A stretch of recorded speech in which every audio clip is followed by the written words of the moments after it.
hope you find what you're looking for, but it won't be with me. Goodbye. The text arrived at 11:47 on a Tuesday night, which is exactly when my life split clean down the middle, like a rotten log under an axe. I was sitting in my office, and I use that term loosely since it's really just a converted storage room above Moretti's Pizza on 5th Street, nursing a lukewarm coffee and pretending to review surveillance photos from a workers' comp case. The fluorescent light above my desk flickered like it was having a seizure, casting shadows that made the water-stained ceiling look like a roadmap of nowhere good. My phone buzzed. Danny Kowalski, a guy I'd worked with back when I wore a badge instead of this perpetual scowl. Man, I hope this isn't your wife. Attached was a screenshot, Tinder profile. The photo showed Claire, my Claire, in that red dress she'd bought for a work conference 3 months ago. The one she said made her look too desperate to actually wear. Guess she found the right audience. Profile name, Lonely in Lakeside. Bio. Successful professional woman yearning for a real man who knows what he wants. Tired of settling, ready for passion. I stared at it for a long time. Long enough for the pizza smell from downstairs to make me nauseous. Long enough for that flickering light to give me a headache that felt like my skull was cracking. At least she spelled yearning right, I muttered to the empty room. Small victories, right? My name is Jack Morrison, 42 years old. Former cop, current private investigator, part-time boxing coach at Frank's Gym on weekends. I've seen the worst humanity has to offer. Meth labs in family basements, domestic calls that ended in body bags, insurance fraud that would make you lose faith in human decency. But somehow, seeing my wife's face on a hookup app hit different. Maybe because I'd been stupid enough to think we were different. I created a fake profile. Took me 20 minutes. Used a stock photo of some generic handsome guy. Wrote a bio about being a successful entrepreneur seeking genuine connection. The kind of garbage that apparently worked on women who'd been married for 17 years. She matched with me in 4 minutes. Her first message, "You look like someone who doesn't play games." The irony could have ended a horse. I played along, asked about her interests, her dreams, what she was looking for. She told me she was trapped in a loveless marriage with a man who didn't appreciate her ambitions. Said her husband was stuck in the past, bitter about his failed career. That stung. I'd left the force on my terms, mostly after a shooting that the review board cleared but my conscience didn't. The PI work paid the bills. The boxing coaching kept me sane. I thought Claire understood that. Apparently, understanding wasn't what she yearned for. Over the next 3 days, I watched my wife's double life unfold through carefully crafted messages. She was meeting someone, a guy named Jake Holloway, personal trainer at that bougie gym downtown, the one with the juice bar and the motivational quotes on the walls. He also called himself a life coach, which as far as I could tell meant he charged desperate people $200 an hour to tell them their problems weren't their fault. I did what I do best. I investigated. Jake Holloway, 29 years old, drove a leased BMW he couldn't afford, lived in a studio apartment that cost more than my mortgage. 3 maxed-out credit cards, 2 failed businesses, 1 DUI he'd plea bargained down to reckless driving. His Instagram was a highlight reel of abs, green smoothies, and inspirational captions about living your truth. He was also sleeping with at least 2 other clients. Claire wasn't special. She was just another conquest in his sad little game. But here's the thing that really got me, the timing. Claire's birthday was in 5 days, her 40th. We'd planned a big party. She'd insisted on it, at the Lakeside Banquet Hall. 200 guests, co-workers from her tech company where she'd just made VP of operations, family, friends, people we'd known for years. She wanted to celebrate her success, she'd said. Show everyone how far she'd come. I decided to give her a celebration she'd never forget. The Lakeside Banquet Hall sits on the edge of town where the old money used to summer before the factories closed and the money moved to warmer climates. It's all chandeliers and crown molding. The kind of place that charges you $50 a head and makes you feel like you're getting a bargain. Claire wore a silver dress that probably cost more than my car payment. Her hair was done up in that complicated way that takes 3 hours at the salon. She looked beautiful, which made what I was about to do feel both easier and harder at the same time. Our daughter Lila, 17, senior in high school, already accepted to 3 colleges she couldn't afford, stood beside her mother like a bodyguard. She'd been cold to me for months. I'd thought it was typical teenage stuff. Now I wondered what Claire had been telling her. Jack. Claire's voice had that forced cheerfulness she used when she was performing for an audience. "I'm so glad you're here. I was worried you'd forgotten." "Wouldn't miss it for the world," I said, handing her a wrapped box. "Got you something special." Her eyes lit up. For a second, I saw the woman I'd married, the one who'd laughed at my terrible jokes and believed in me when I didn't believe in myself. Then the moment passed, and I saw the stranger wearing her face. The party rolled on. Speeches from her coworkers about what an inspiration she was. Her boss, Martin Reeves, slick hair, slicker suit, talked about her innovative thinking and tireless dedication. Her best friend, Maddie Chen, gave a toast about friendship that survives everything and women supporting women. Maddie, PR executive at one of the big firms downtown. She'd been Claire's friend since college. I'd never liked her. Too smooth, too calculating. The kind of person who weaponized kindness. But Claire loved her, so I tolerated her. Finally, it was my turn to speak. I stood up, tapped my glass, waited for the room to quiet. 200 faces turned toward me. I saw Claire's nervous smile, Lila's suspicious glare, Maddie's carefully neutral expression. 17 years ago, I began. I met a woman who changed my life. She was smart, ambitious, beautiful. She knew what she wanted and wasn't afraid to go after it. I fell in love with her determination, her fire, her honesty. Claire's smile widened. A few people in the audience made those awe sounds that happen at weddings and anniversaries. Tonight, we're celebrating her 40th birthday. A milestone, a time to reflect on who we've become and where we're going. I paused, pulled an envelope from my jacket. So I got her something that represents new beginnings, new honesty, new happiness. I handed her the envelope. She opened it, still smiling.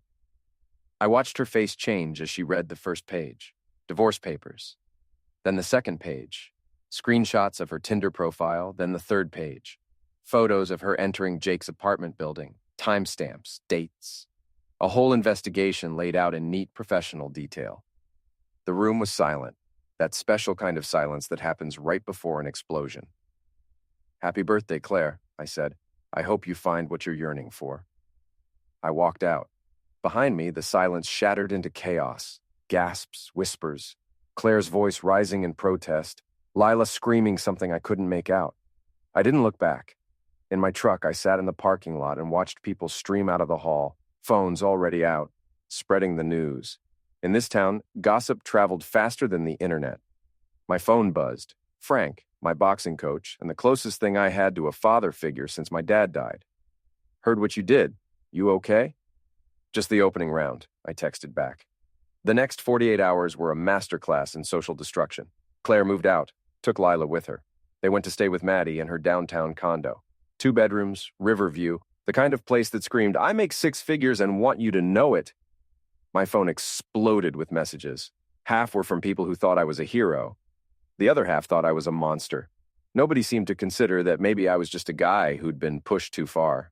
The third category, the people who didn't message at all, hurt the most. Tom and Jennifer Hartley, our best friends for a decade. Brad Cooper, my poker buddy. The Sandersons, who lived 3 doors down and used to come over for barbecues every summer. Radio silence. I found out why on Thursday. Tom called. His voice had that careful quality people use when they're about to tell you something you don't want to hear. "Jack, man, I don't know how to say this." "Then just say it." "Claire's been talking. She's telling people you were abusive, controlling, that she was afraid of you. That the whole birthday thing was you trying to destroy her because she wanted to leave." I felt something cold settle in my chest. And people believe her. Maddie's backing her up. She's a PR exec, Jack. She knows how to spin a story. They're saying you're unstable, that leaving the force messed you up, that you've been drinking too much and getting paranoid. I don't drink. I know that, but they're making it sound convincing. Jennifer thinks we should keep our distance. For the kids, you know. She doesn't want them around any drama. "Drama," I repeated. "That's what we're calling it?" "I'm sorry, man, I really am."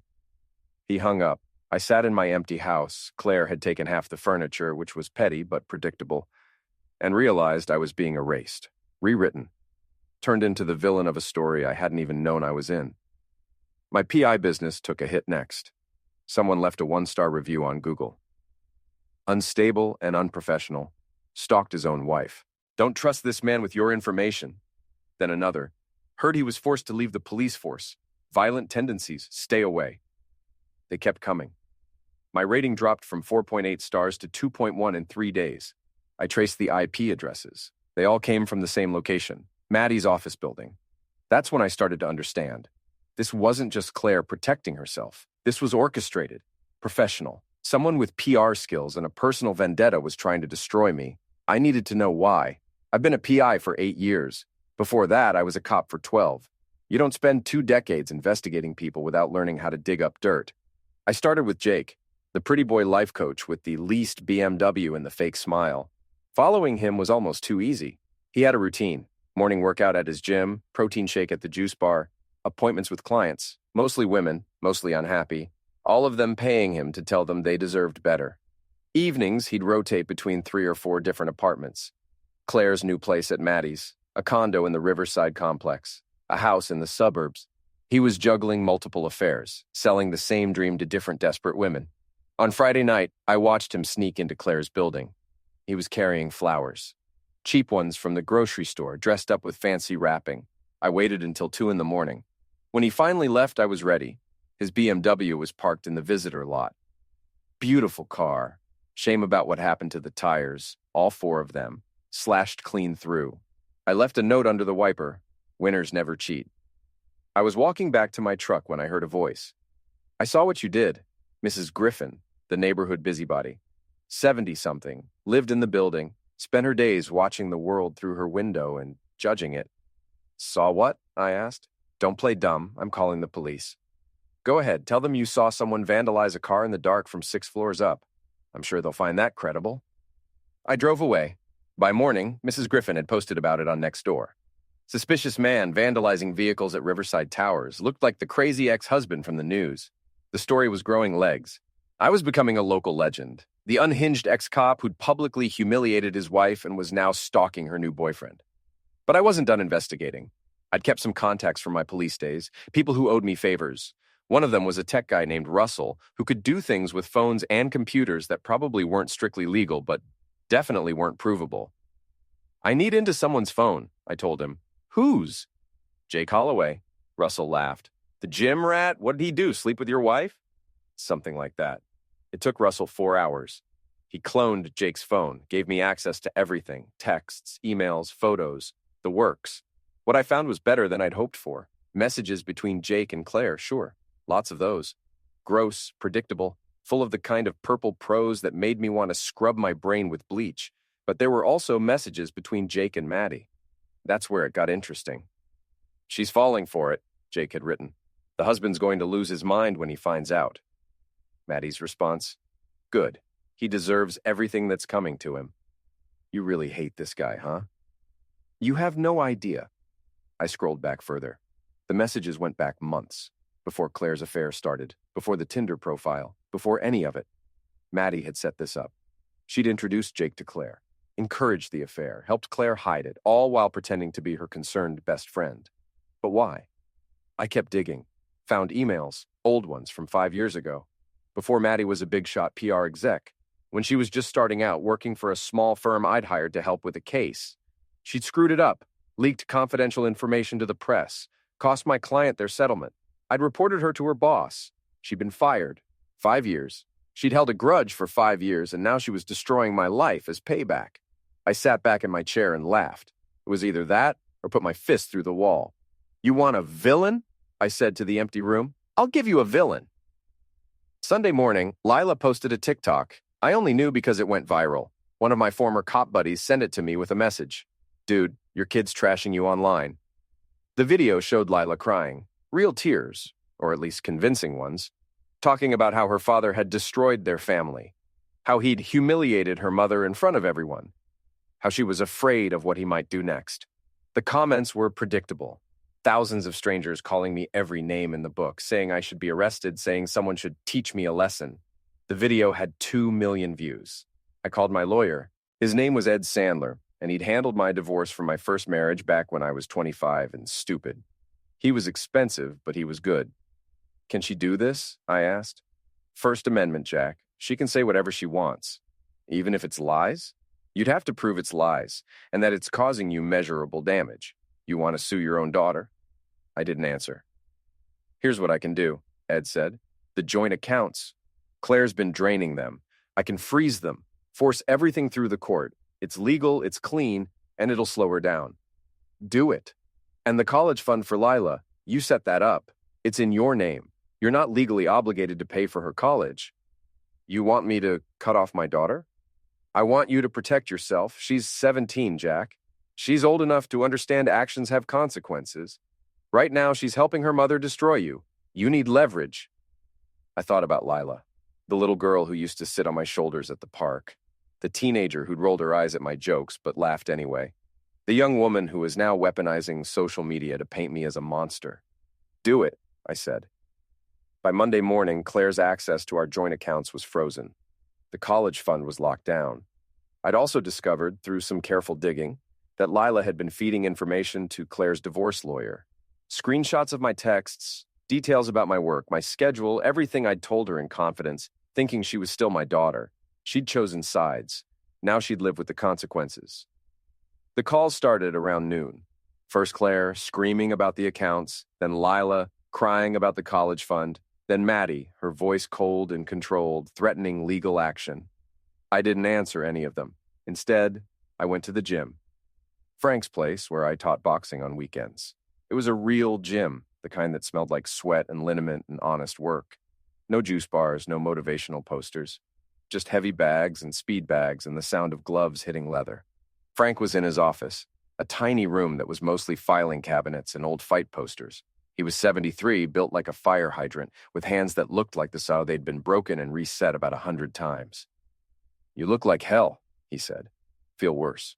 Heard about the birthday party, the tire slashing, the TikTok. He leaned back in his chair. You planning to do something stupid. Define stupid. Anything that ends with you in jail or the hospital. I sat down across from him. They're destroying me, Frank.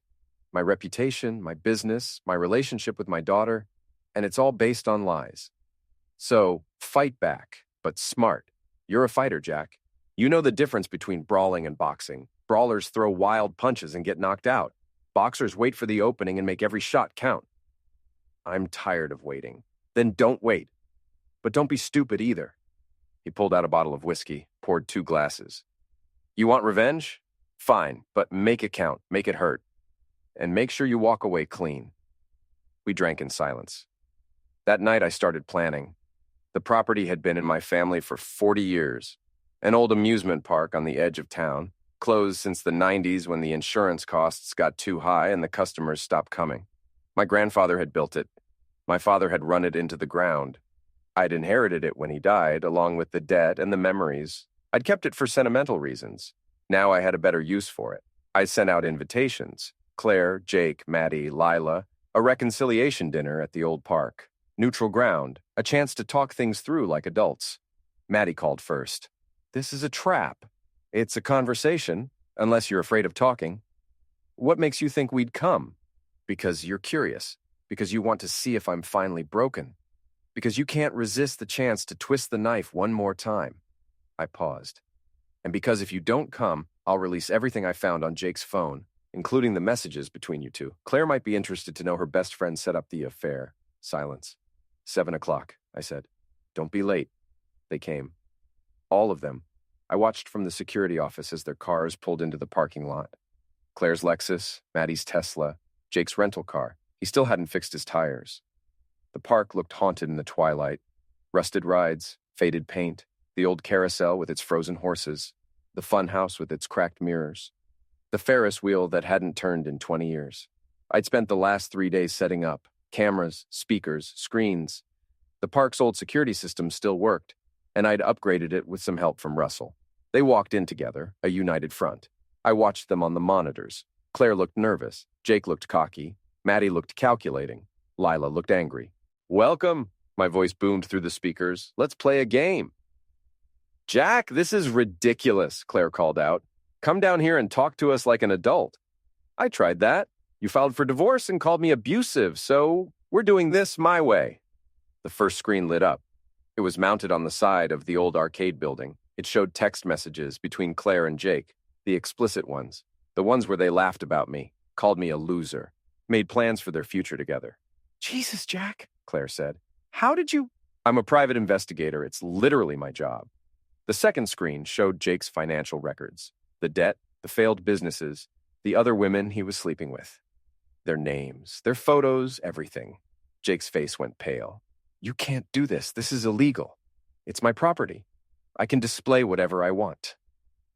The third screen showed messages between Maddie and Jake. The ones where they planned the affair, where Maddie admitted she was doing it for revenge, where she called Claire a useful idiot. Claire turned to Maddie. What is this? It's out of context, Maddie said quickly. He's manipulating you. Am I? I walked out from behind the arcade building. They all turned to face me. Or did you manipulate Claire into having an affair so you could destroy my life because I got you fired 5 years ago? Maddie's expression didn't change, but I saw the calculation in her eyes. She was already working on her next move. And Lila, I said, turning to my daughter, let's talk about your viral TikTok. The fourth screen lit up. It showed messages between Lila and Claire's lawyer, dozens of them. Screenshots of my texts, photos of my office, my schedule, my clients.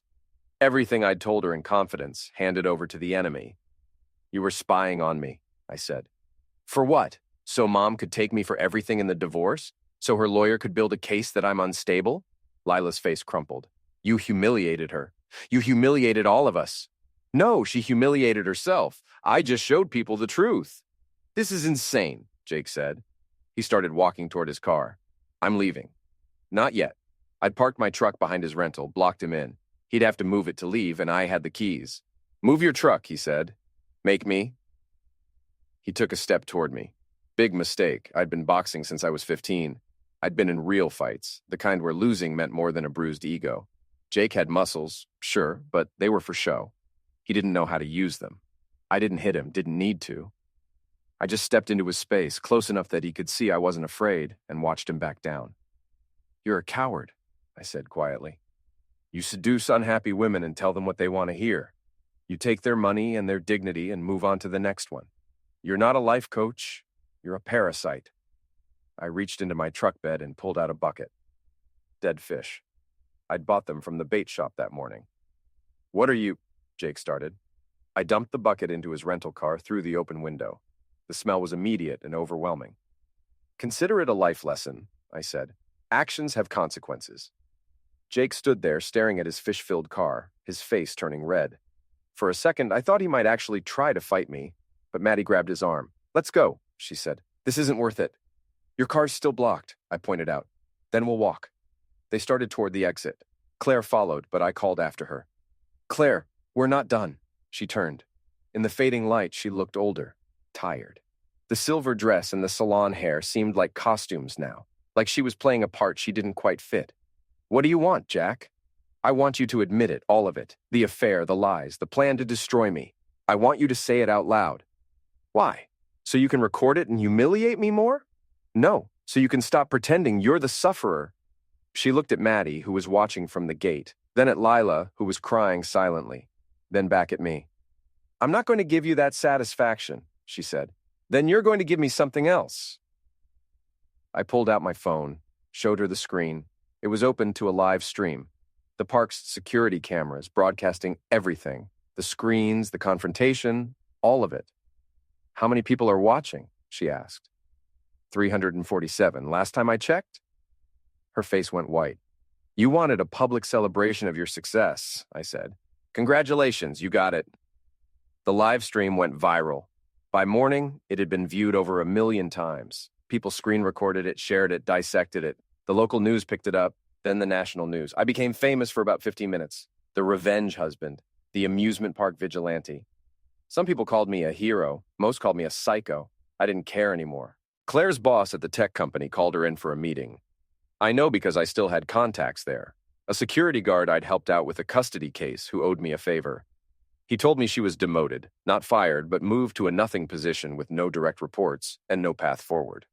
Her career was effectively over. Maddie's PR firm put out a statement distancing themselves from her personal conduct. She took a leave of absence. Voluntary, they said, but everyone knew what that meant. Jake disappeared, deleted his social media, moved out of his apartment. Last I heard, he was in Phoenix, working at a gym under a different name. Lila stopped talking to me entirely. She moved in with Claire permanently, finished her senior year, got accepted to a state school with financial aid and loans. No help from me. I'd kept the college fund locked down. That hurt more than anything else. But I'd meant what I said. Actions have consequences. The divorce went through. Clean split, no alimony either way. Claire kept her car and her clothes and her damaged reputation. I kept the house and the business and the satisfaction of knowing I'd won. But winning didn't feel the way I thought it would. 3 months after the amusement park incident, I got a call from Tom Hartley. "Hey, Jack, long time." "Yeah. Listen, there's a block party next Saturday, the neighborhood association thing. Jennifer thought maybe we could talk. Clear the air. Clear the air," I repeated. "That what we're calling it? You know what I mean. What happened with Claire, with the party, with everything? It got messy. People took sides. But it's been a while now. Maybe it's time to move past it." Move past it, like it never happened. That's not what I'm saying. Then what are you saying, Tom? Silence. I'm saying we miss you, man. The poker games, the barbecues. It's not the same without you. You cut me off, all of you. Believed Claire's lies without even asking for my side. We didn't know what to believe, and Maddie was convincing. She's a professional, you know? Yeah, I know. So will you come? To the block party? I thought about it. Thought about showing up, being the bigger man, letting bygones be bygones. Thought about going back to the way things were. Then I thought about Claire's face at her birthday party, about the Tinder profile, about the messages calling me a loser, about Lila's TikTok and the 2 million strangers who thought I was a monster. "I'll be there," I said. The block party was exactly what you'd expect.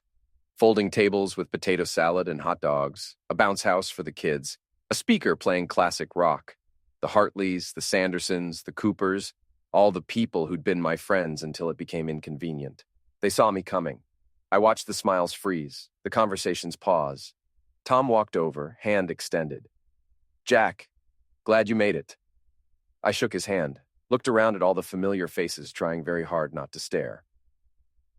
"Can I say something?" I asked. "To everyone?" Sure, yeah. Let me get their attention." He called everyone over. They gathered around, curious and nervous. I climbed up on one of the picnic tables so everyone could see me. "I want to thank you all," I began, "for showing me who you really are." Tom's smile faltered. "When my wife cheated on me, when she lied about me, when her friend orchestrated a campaign to destroy my reputation, you all believed her, didn't ask questions, didn't check facts, just decided I was the bad guy, because it was easier than thinking your friend Claire might be a liar." "Jack," Jennifer said, "that's not fair." "Isn't it? How many of you called me? How many of you asked for my side? How many of you gave me the benefit of the doubt?" Silence. "That's what I thought. You know what I learned? I learned that friendship is conditional, that loyalty is negotiable, that when things get hard, most people will choose the easier lie over the difficult truth." "We're sorry," Brad Cooper said. You should have been my friends, but you weren't. So here's what's going to happen. I'm going to leave. You're going to go back to your potato salad and your classic rock and your comfortable little lives. And we're going to pretend we never knew each other, because we didn't. Not really. I climbed down from the table. "Jack, wait," Tom called. I didn't wait. I was halfway to my truck when I saw Jake's BMW. The real one, not the rental. He'd gotten it fixed, apparently. New tires. Detailed. It looked good as new. He was leaning against it, watching me. Cocky smile back in place. "Heard you were going to be here," he said. "Thought I'd stop by? Bad decision." "I wanted to thank you, actually. The whole amusement park thing, it went viral. I got offers from 3 different gyms. People love a comeback story. I'm making more money now than I ever did before." Something cold settled in my chest. "That's so?" "Yeah. Turns out being the villain in someone else's revenge story is great for business. So thanks for that." He got in his car, revved the engine, smiled at me through the window. I watched him drive away, watched him turn the corner heading toward the parking garage downtown where he'd probably parked to walk over here and gloat. I got in my truck, followed him. The parking garage was one of those old concrete structures that should have been condemned years ago. 6 levels, narrow spaces, bad lighting. Jake parked on the top level, probably thinking the walk would be good exercise. I parked behind him, blocked him in. He got out, saw me, and his smile faded. "What do you want?" "A conversation." "We already talked." No, you gloated. Now we talk. I walked toward him. He backed up against his car. Stay away from me. I'll call the cops. Go ahead. Tell them you came to a neighborhood party specifically to bother your ex-girlfriend's ex-husband. See how that goes? I didn't bother anyone. I grabbed the front of his shirt, pulled him close. He was taller than me, heavier, but I'd been in more fights than he'd had protein shakes. You destroyed my family, I said quietly. You seduced my wife. You helped her friend ruin my reputation. And now you're bragging about it. It's not illegal. You can't. I'm not going to hit you, Jake. I'm not going to hurt you. I'm just going to make sure you understand something. I let him go, walked to his car, pulled out my keys. What are you doing? I keyed his car, long, deep scratches down both sides. Then I kicked in his headlights, then his taillights. Then I took a tire iron from my truck and smashed his windshield. He just stood there, watching, too shocked to move. When I was done, I turned to him. Sue me, I said. Take me to court. Tell everyone how the crazy ex-husband destroyed your car. Add it to your comeback story. You're insane. No, I'm done being the good guy. I pulled out my phone, started recording. Say it, I said. Say what? Say you're sorry. Say you knew what you were doing was wrong. Say you helped destroy a family for money and ego and because you could. I'm not saying anything. I took a step toward him. He backed up, hit the concrete wall of the garage.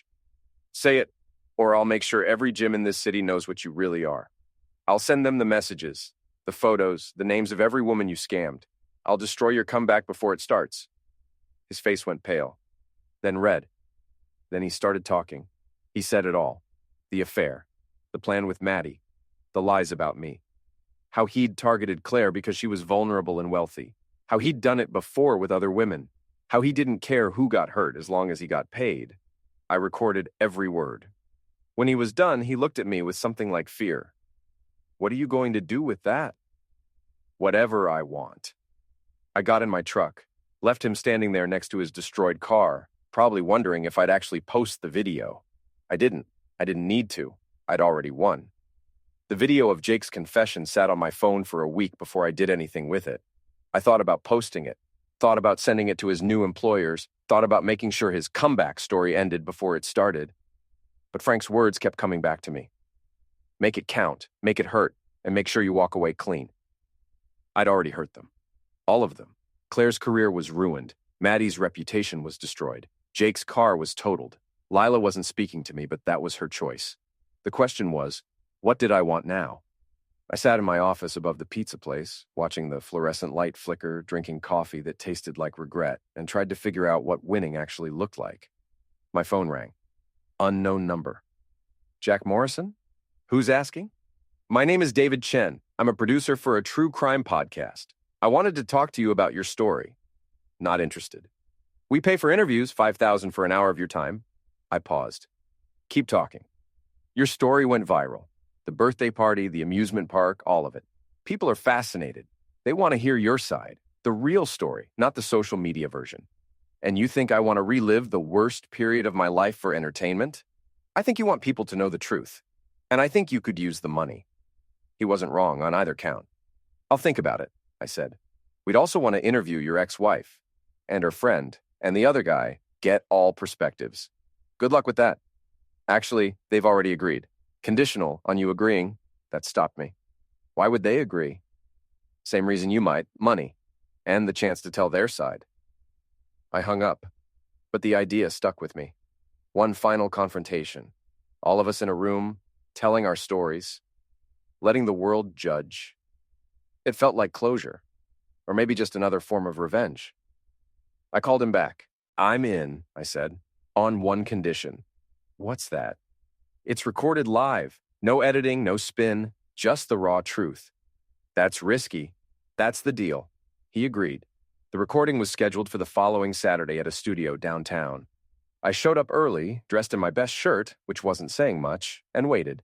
Claire arrived first. She'd lost weight. Her hair was different, shorter. She looked tired. Jack. Claire. We sat in uncomfortable silence until Maddie arrived. She looked the same.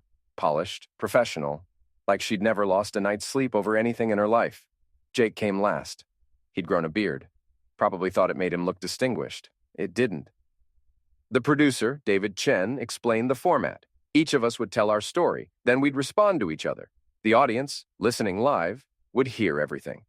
Remember, he said, this is your chance to be honest. No lawyers, no PR spin, just the truth. We started. Claire went first. She talked about feeling trapped in her marriage, about how I'd changed after leaving the police force, about how she'd felt neglected and unappreciated, about how the affair had been a mistake, but one born of loneliness. She was good, convincing. I could see how people had believed her. Maddie went next. She talked about friendship, about supporting Claire through a difficult time, about how I'd weaponized the truth to hurt people, about how the amusement park incident had been traumatic and abusive. She was better. Professional. She knew how to work an audience. Jake talked about being caught in the middle, about genuinely caring for Claire, about regretting the pain he'd caused but standing by his feelings. He was terrible, transparent. I could hear the audience turning against him even through the headphones. Then it was my turn. My wife cheated on me, I said. That's not in dispute. What is in dispute is whether I'm the villain for exposing it. I talked about the Tinder profile, the investigation, the birthday party. I didn't apologize for any of it. Claire says she felt neglected. Maybe she did.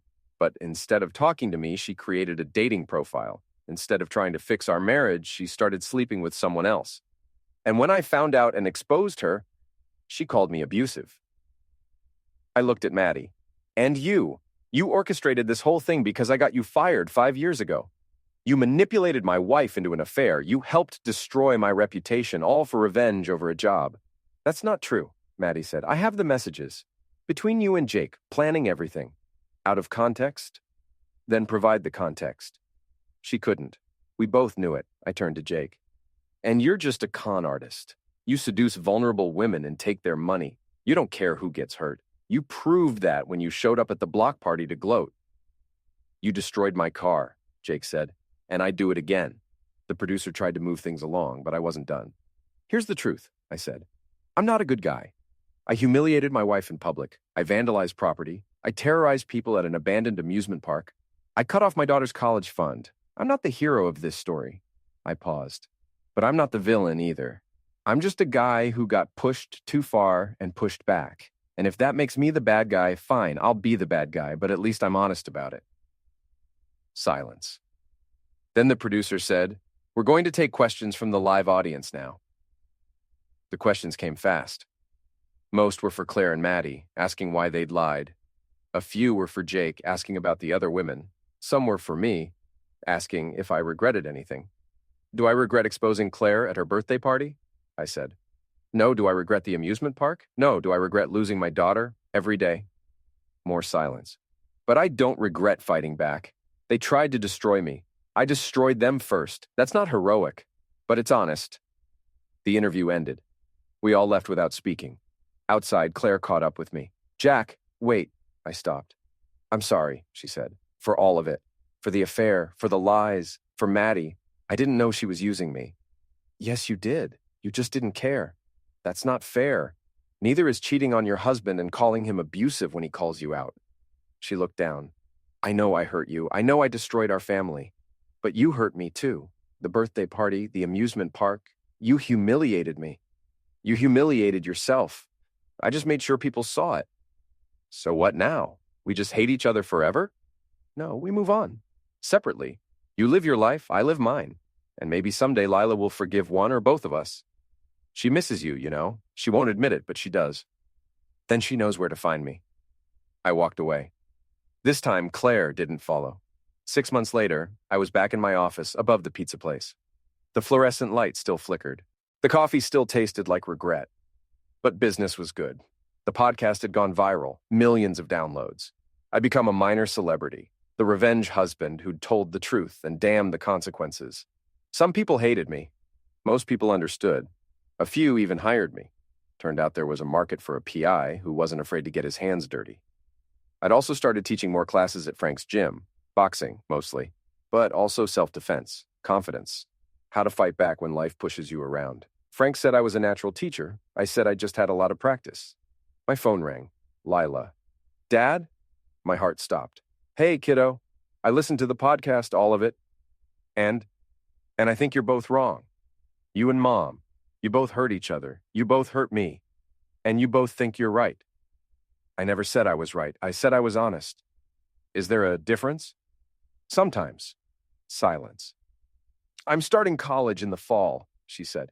State school. I got financial aid and loans. I'm doing it on my own. I'm proud of you. Are you? Or are you just glad you don't have to pay for it? That stung. But it was fair. I'm proud of you, I said again. And I'm sorry for cutting off the college fund, for making you choose sides, for everything. You're not sorry for the birthday party? No, your mother cheated. She deserved to be exposed. Even if it hurt me? I didn't answer. That's what I thought, Lila said. You care more about being right than about being my dad. That's not true. Then prove it. Come to my graduation, sit in the audience. Don't make a scene. Don't give a speech. Just be there. Will your mother be there? Yes, and Maddie, and probably Jake, because Mom's still seeing him. She's still with him? Apparently he's changed. He's in therapy. He's working on himself. Mom believes him. And you? I think people don't change. They just get better at hiding who they really are. Smart kid. I'd raised her well, even if she hated me for it. I'll be there, I said. I promise. Okay, and Dad? Yeah, I don't hate you. I'm just really, really disappointed. She hung up. I sat there for a long time, staring at my phone, wondering if disappointment was worse than hate. The graduation was at the high school football field. One of those big ceremonies with hundreds of kids in caps and gowns, proud parents taking photos, speeches about the future, and following your dreams. I sat in the back. Claire was in the front row with Maddie and Jake. I watched them from a distance, Claire laughing at something Jake said, Maddie checking her phone, the three of them looking like a happy little family. It should have made me angry. Instead, I just felt tired. Lila's name was called. She walked across the stage, got her diploma, smiled for the camera. She looked happy. That was something. After the ceremony, I waited by my truck. Lila found me. You came. I promised. Thank you. We stood there awkwardly. Then she hugged me. Quick, like she wasn't sure it was allowed. I'm proud of you, I said again. I know. Claire appeared, Jake trailing behind her. She saw me and stopped. Jack. Claire. Thank you for coming. It means a lot to Lila. She's my daughter. Where else would I be? Jake stepped forward, hand extended. Hey, man, no hard feelings. I looked at his hand, looked at his face, looked at Claire, who was watching nervously. No hard feelings, I said. I didn't shake his hand. Instead, I turned to Lila. If you ever need anything, money, advice, a place to stay, you call me, okay? Okay, I mean it. I know I screwed up. I know I hurt you. But I'm still your dad. That doesn't change. She nodded, tears in her eyes. I got in my truck and drove away. In the rearview mirror, I saw them standing together. Claire, Jake, Maddie, Lila. The family I used to have, reconfigured into something I didn't recognize. I turned on the radio. Classic rock. The same station they'd been playing at the block party. I drove back to my office, climbed the stairs, sat at my desk. The fluorescent light flickered. The coffee tasted like regret. But I was still standing. I pulled out my phone, looked at the video of Jake's confession, the one I'd never posted. I thought about posting it now. One final act of revenge. One last way to hurt them. Instead, I deleted it. Frank was right. Brawlers throw wild punches and get knocked out. Boxers wait for the opening and make every shot count. I'd made my shots count. I'd exposed Claire. I'd humiliated Maddie. I'd destroyed Jake's car and his ego. I'd won. The cost had been my family, my friends, my daughter's respect. But I'd won. I leaned back in my chair and laughed. It was either that or cry. My phone buzzed. Email from David Chen, the podcast producer. Hey, Jack, great news. The podcast got picked up for a TV adaptation. They want you to consult. 6-figure deal. Interested? I stared at the email. 6 figures for telling my story. For turning my pain into entertainment. I thought about Claire, working her nothing job at the tech company. About Maddie, on permanent leave from her PR firm. About Jake, probably scamming some other vulnerable woman in some other city. I thought about Lila, starting college with loans and financial aid, doing it on her own because her father had cut her off to prove a point. I thought about who I'd been before all this. A cop who'd left the force because he couldn't live with what he'd done. A husband who'd loved his wife. A father who'd been proud of his daughter. I thought about who I was now. the revenge husband, the guy who'd fought back, the villain who'd won. I typed my response. Thanks, but no thanks. Some stories are better left untold. I hit send. Then I stood up, turned off the flickering light, locked the office door, and walked down the stairs into the night. Tomorrow, I'd wake up and do it all again. Work cases, teach boxing, live my life. But tonight, I was done fighting. I'd won the war, but I'd lost everything that mattered. And maybe that was the point. Maybe revenge isn't about winning. It's about proving you can and living with what it costs. I got in my truck and drove home to my empty house where half the furniture was still missing and the silence was deafening. I poured a drink, sat on the couch, stared at the wall, and for the first time in months, I let myself feel it. All of it. The anger, the pain, the loss, the victory that felt like defeat. I'd wanted them to hurt the way they'd hurt me. Mission accomplished. But nobody tells you that revenge is a fire that burns everything, including the person who lights it. I finished my drink, went to bed, stared at the ceiling. Tomorrow I'd start over again, because that's what you do when you've burned everything down. You stand in the ashes and figure out what comes next.